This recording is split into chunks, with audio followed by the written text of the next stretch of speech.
Ayan, what's up dribblers at mga shooters, kamusta? Kamusta po kayo? 4 na kuponan na ang nag-aagawan para makuha ang serbisyo ni Troy Rosario. At etong batang rookie ng Barangay Ginebra San Miguel na si RJ Abarientos gusto nang dito magretiro tumanda sa kuponan ng Barangay Ginebra San Miguel. Yan po yung ating pag-uusapan, tatalakayin sa video ito matapos po akong maglambing sa inyo ng isang like, share, comment down below, and don't forget to subscribe and hit that notification bell button para lagi po tayong updated sa ating pong mga video. Lahat po ng shoutout natin nasa dulong bahagi po ng video ito. Eto, Dear Troy, let's talk soon. Ito po ang maikli pero malaman na mensahe ni Converge Fiverexers team manager na si Jacob Lau na ipinadala sa kampo ni Troy Rosario sa pamamagitan ng kanyang long-time agent na si Danny Espiritu, na ngayon nga po ay kinakatawan ng kanyang anak na si Marvin Espiritu. Sa panayam nga po ng Spin.ph, kinumpirma ni Jacob Lau na gusto nilang sumali sa bid para makuha ang serbisyo ng 6'7" forward na ngayon nga po ay nasa UFO or unrestricted free agent. Narito po si Jacob Lau sa ulat ni Snow Badwa sa Spin.ph. Oo, gusto namin si Troy at hinihintay na lang namin mag-set up ng meeting yung agent niya. Nakakausap na namin si Marvin at umaasa kami na magsisimula na ang negotiation ngayong linggo. Ayon po yan kay Jacob Lau na gusto po nilang makuha ang serbisyo ni Troy Rosario kahit na po napakadami na nilang big man, kasi nandyan na nga po itong sina Justin Arana, darating pa si Justin Baltasar, darating pa dyan etong si Ben Phillips. Pag nagsama-sama na po dyan itong sina Troy Rosario, titibay ang rotation ng kanila pong big man. Siyempre si Troy kaya naman pong umiscore sa labas, kayang dumepensa ng 6'10" center like Junmar Fajardo. At sinabi din nga po ni Jacob Lau na kailangan talaga nilang mag-invest ng big man para tumibay ang kanilang frontline. Narito pong muli si Jacob Lau sa ulat pa din ni Snow Padua ng Spin.ph. Kailangan namin mag-invest ng aming frontline kasi nakita nyo naman last game namin sa playoffs, si Junmar Fajardo gumawa ng 40 points, 24 rebound. So height pa din talaga ang kailangan para makakumpit kami sa elite team. Saka free agent naman si Troy, tingnan namin ang aming chance para makuha siya.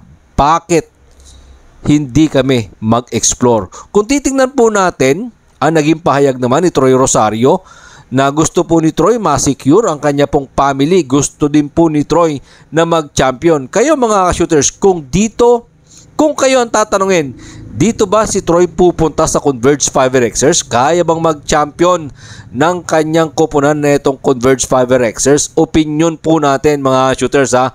Oo, ako sa sarili ko pong opinion, oo, pwede, malaki ang chance kasi sa kanilang kasalukuyang lineup, mga bata, no, experience na lang siguro ang kulang. Sa 2 taon, baka pwede makuha na nila ang kanilang inaasam na championship game. Even po hindi 1 taon, 2 taon, baka pwede na mag-champion ito pong kuponan ng Converge Fiverexers. So yan po yung ating susubaybayan sa mga susunod na araw, susunod na linggo, kung saan nga ba mapupunta si Troy Rosario. Babalikan nga ba niya ang Talk and Text Tropang Giga sa San Miguel Beermen, sa Barangay Ginebra San Miguel, o sa Converge Fiverexers? Siguro para sa akin, pagandahan na lang ito ng kanilang mga offer. Ito naman po, pag-usapan naman po natin itong Barangay Ginebra San Miguel rookie sensation na si RJ Abarientos.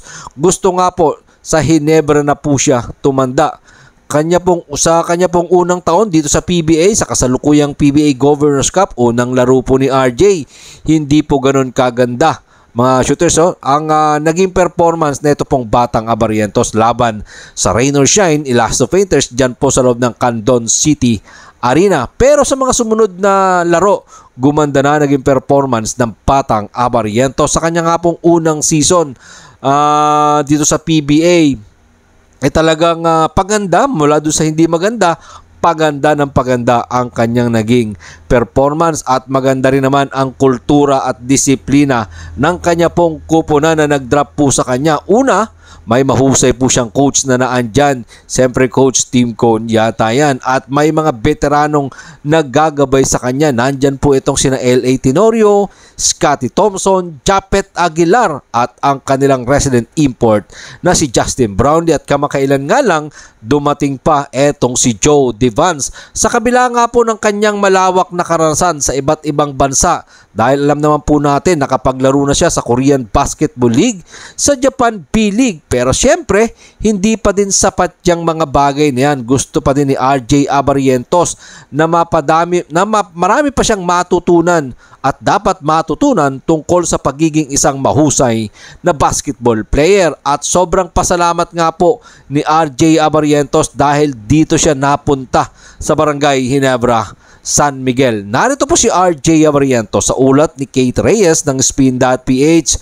Sobrang laking bagay as rookie na nandito ako sa Ginebra. Unang-una, yung advice ni na Tito Johnny Abarrientos on and off the court. Tapos, yung guidance nila Kuya L.A., alam ko na para sa ikatatagal ng karir ko, kailangan maging good listener ako sa pagkakaroon ng isang mahusay na coach, magandang sistema sa team. Mga veteranong katulad nila L.A. Tenorio, malaki pa ang may improve ng Patang Abarrientos sa Ginebra. Kasi kung ang laro at laro lang din naman ang pag-uusapan, itong si RJ Abarrientos sa KBL, hinirang na po siyang Rookie of the Year dyan sa kasalukuyang PBA Governors Cup season. Tuloy-tuloy lang ang magandang performance niya. Hindi malayong makuha din po niya dito ang Rookie of the Year, kasi angat na po siya dito sa first round pick na si Justin Baltasar na hindi nakapaglaro ngayong buong Governors Cup. Yun yung angat ni RJ Abarrientos dyan. Nakuha niya itong buong Governors Cup at maganda ang kanyang naging performance dito. Diba? So titingnan natin mga shooters, no, kung ano pa yung mga bagay na pwedeng magawa ng isang RJ Abarrientos dito. Sabi nga niya, marami pa siyang kailangang matutunan. Narito pong muli si RJ Abarrientos sa ulat pa din ni Kate Reyes ng Spin.ph. Marami pa akong kailangang matutunan. Katulad nung sa Game 2 against San Miguel Beermen, kailangan ko palang matutunan kumalma. Evaluate ko lang ang sarili ko, then move on and do better sa next game. At gagawin lang ang mga bagay na kailangan mong gawin. Siyempre, kailangan maging role player ka dito. Kung ano yung bibigay sa'yo ng coach, yun ang dapat mong sundin. Ganun ang pamantayan ng isang RJ Abarrientos para po sa kanyang career. Mga shooters, narito pa po ang pagpapatuloy na pahayag na sa ulat pa din po yan ni Kate Reyes ng Spin.ph. Ginagawa ko ang role ko as a rookie. Hindi ako nakikipag-compete sa mga star player. Humihingi ako ng guidance sa kanila. Comfortable and happy ako sa nilalaro ko, sa position ko sa team ngayon.